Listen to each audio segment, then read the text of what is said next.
Look at your hands.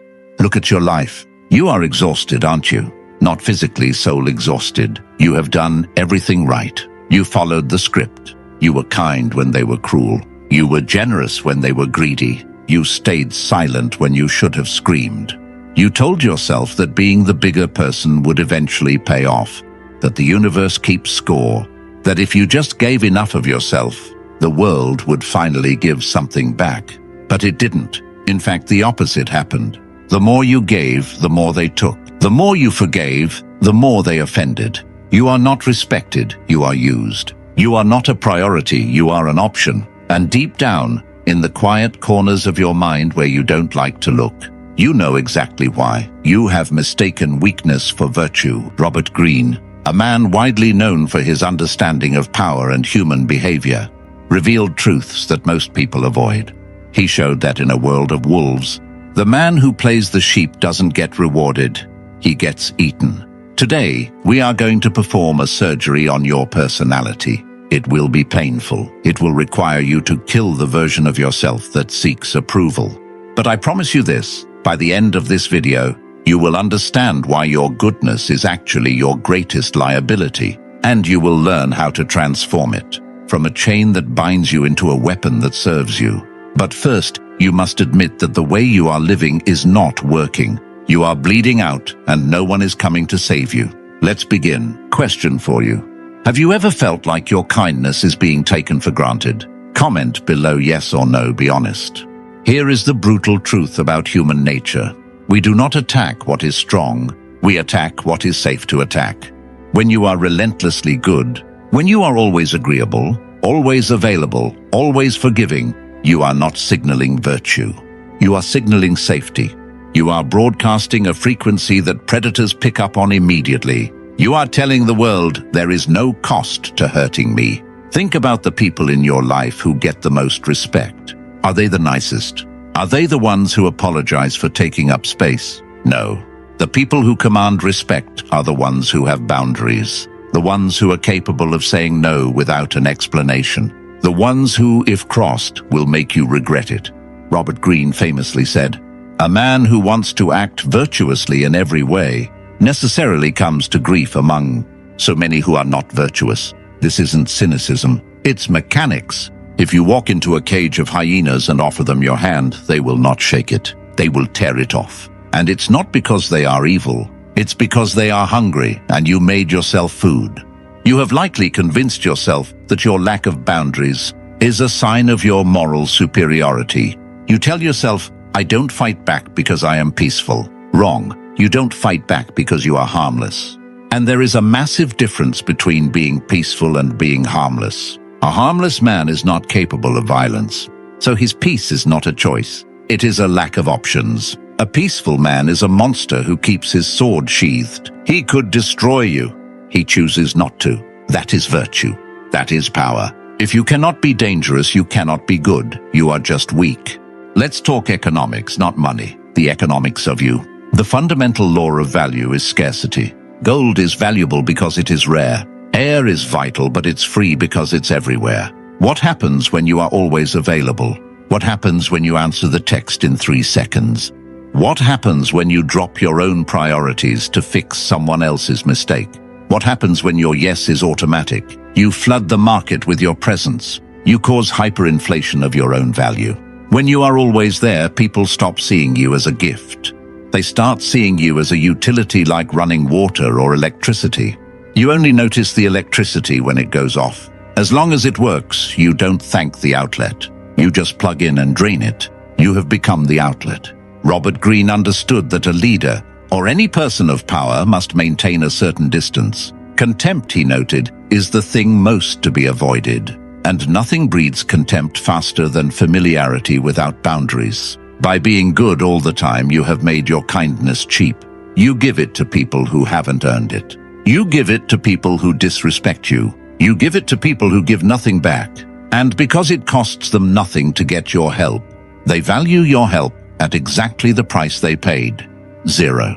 To reclaim your power, you must manufacture scarcity. You must withdraw. You must become harder to reach. You must make your yes expensive. When you say no, you're not being mean. You're raising your stock price. You're teaching people that access to your energy is a privilege, not a right. And watch what happens. The moment you pull back, the moment you stop overfunctioning, the moment you let them fail without rescuing them, suddenly they will start looking for you. They will call you changed. They will say you are acting different. Good. Let them wonder. Do you think pulling back makes people value you more? Comment below yes or no. This is the darkest pill to swallow. You believe that if you save people, they will love you. You believe that your generosity creates loyalty. It does not. It creates debt, and people hate being in debt. When you constantly solve other people's problems, when you play the savior, you are not just helping them, you are humiliating them. You are subconsciously signaling, I'm competent, and you are not. I can handle this and you cannot. At first they are grateful. Thank you so much, they say. I don't know what I'd do without you. But time passes, and that gratitude turns into dependency. And dependency breeds resentment. No one likes to feel helpless. No one likes to feel like a child who needs a parent to tie their shoes. People go to protect their own ego. They will begin to resent the very hand that feeds them. They will find flaws in the way you helped. They will say you are controlling or condescending. They will bite you. Robert Greene saw this clearly in the courts of Italy. He watched princes buy loyalty with gifts only to be betrayed by the very men they enriched. Why? Because the beneficiary eventually wants to prove they don't need the benefactor. The only way to prove their independence is to destroy the person who helped them. If you are the fixer in your family or friend group, stop. You are robbing them of their own struggle. You are stealing the lessons they need to learn to become strong, and you are making yourself the villain of their story. True goodness is not carrying someone else's burden. It is letting them carry it even if they stumble. It is respecting them enough to let them suffer the consequences of their own actions. Stop trying to buy love with servitude. It is a currency that has no value in the real world. Comment below, how do you balance helping others without enabling them? Here is where we look in the mirror. You say you are a good person. You say you give without expecting anything in return. You are lying. We all have what psychologists call covert contracts. These are silent agreements you have made in your head with other people, but you never told them about it. The contract looks like this. I will listen to your problems for 3 hours, and in exchange you will ask me how my day was. I will work late and cover your shift, and in exchange you will respect me and promote me. I will sacrifice my happiness for you, and in exchange you will never leave me. But here's the problem. They never signed the contract. They don't even know the contract exists. So when they don't ask about your day, or when they promote the loud guy who does half the work, or when they leave you, you feel betrayed. You feel cheated. You scream, after everything I did for you. And they look at you confused because they didn't ask you to do everything. You did that to yourself. This goodness is not charity. It is manipulation. You are trying to control how people treat you by overgiving. You are trying to guilt-trip the world into loving you, and it never works. Robert Greene advises us to see things as they are, not as they should be. The reality is that people act in their own self-interest. If you give without setting terms, they will take. That is not malice. That is gravity.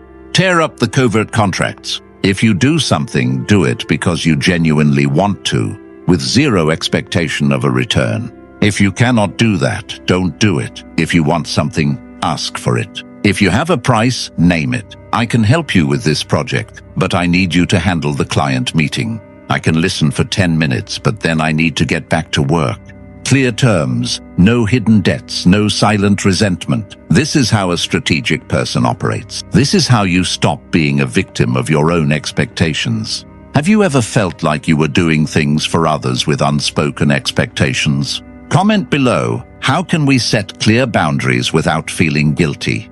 Robert Greene's most famous metaphor is the lion and the fox. The lion cannot protect himself from traps, and the fox cannot defend himself from wolves. One must therefore be a fox to recognize traps, and a lion to frighten wolves. Most good people are neither. They are sheep. They have no claws to fight the lion, and no cunning to see the trap, the fox. They just graze blindly, hoping the butcher doesn't come today. To survive and to actually do good in the world, you must integrate your shadow. This brings us to the concept of strategic cruelty. It sounds horrific. It sounds like everything you are against.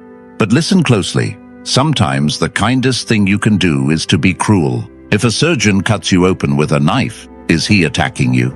No, he is inflicting trauma to save your life. If he was too nice to cut your skin, you would die. His cruelty is strategic. It serves a higher purpose in your life. You must learn to wield the scalpel. Cutting a toxic friend out of your life is not mean. It is strategic cruelty to protect your peace. Firing an employee who destroys the team's morale is not mean. It is strategic cruelty to save the business. Breaking up with someone you don't love is not mean. It is strategic cruelty to stop wasting their time. The nice person drags these things out. They avoid the conflict. They let the toxicity spread because they don't want to be the bad guy. And in doing so, they cause 100 times more suffering. The Robert Greene acts swiftly. If the limb is gangrenous, cut it off. Do it cleanly. Do it quickly. Do not saw at the bone. You need to develop the stomach for short-term conflict to achieve long-term peace. You need to be willing to be disliked today so you can be respected tomorrow.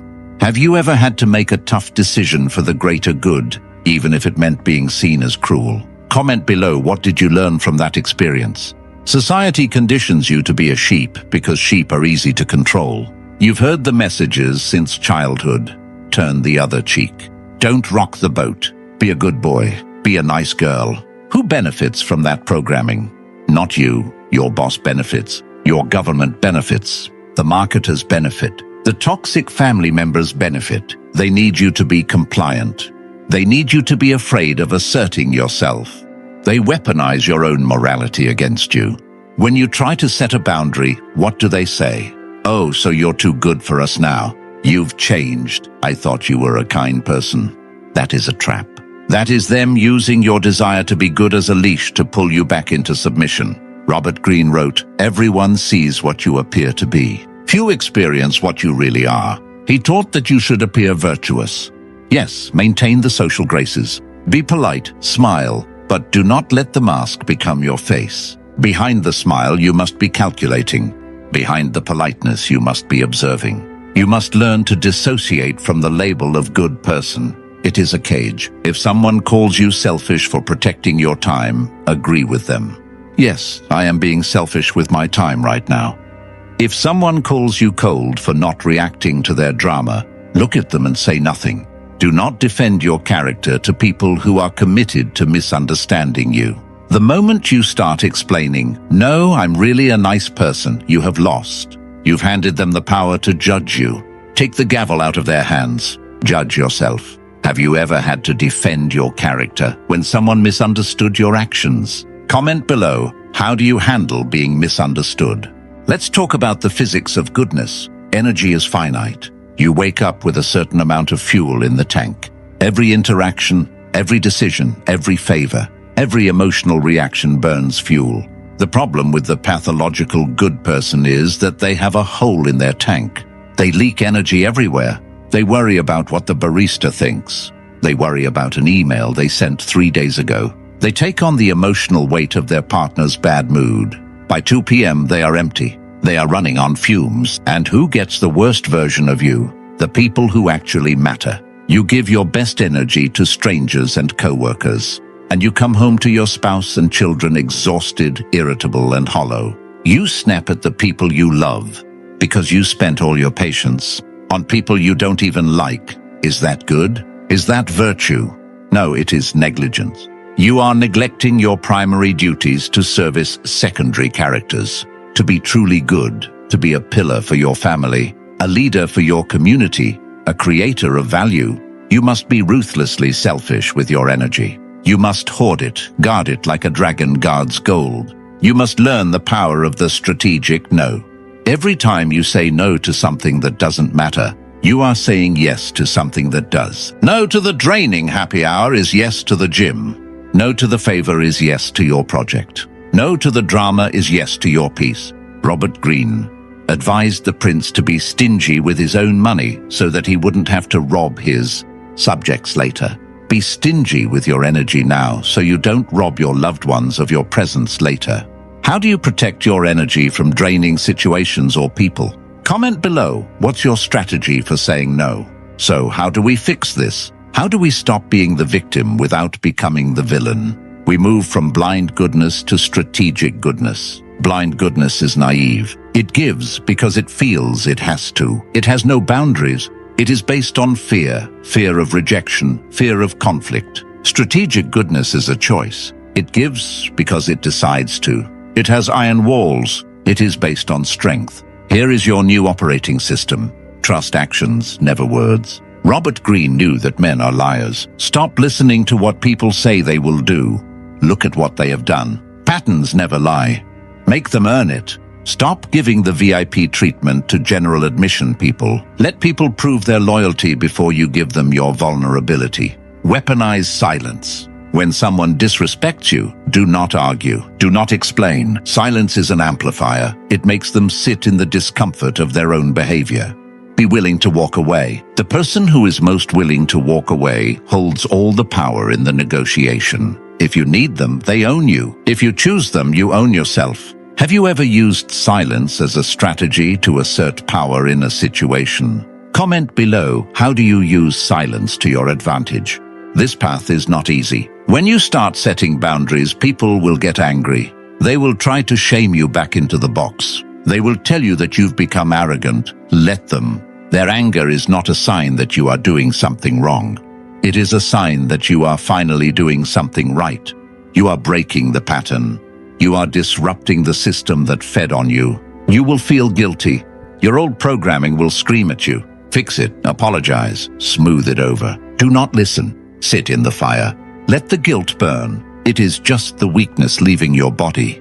Robert Greene was not telling us to be evil. He was telling us to be effective. There is no glory in being a martyr.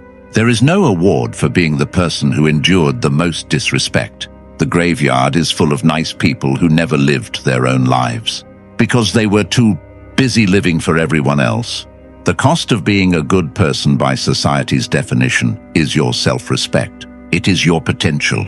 It is your life. That price is too high. You can be kind. You can be generous. You can be loving. But you must do it from a position of power, not servitude. You must be a king or a queen who grants favors, not a servant who owes them. The world needs good people, but it needs strong good people. It needs people who have teeth but choose to smile. It needs you to wake up. Have you ever felt guilty about setting a boundary with someone? Comment below, how did you handle the guilt? So make the choice right now. Are you going to continue to be food for the wolves? Or are you going to become the creature that the wolves fear? The door is open. The chains are unlocked. You just have to stand up and walk through. If you are ready to stop being used and start being respected, if you are ready to master the dark psychology of power, subscribe to this channel. We do not deal in comforting lies here. We deal in the cold, hard truths that build empires. And finally, drop this affirmation in the comments to seal this pact with yourself. I am no longer prey. Thank you for watching. Now go and sharpen your claws.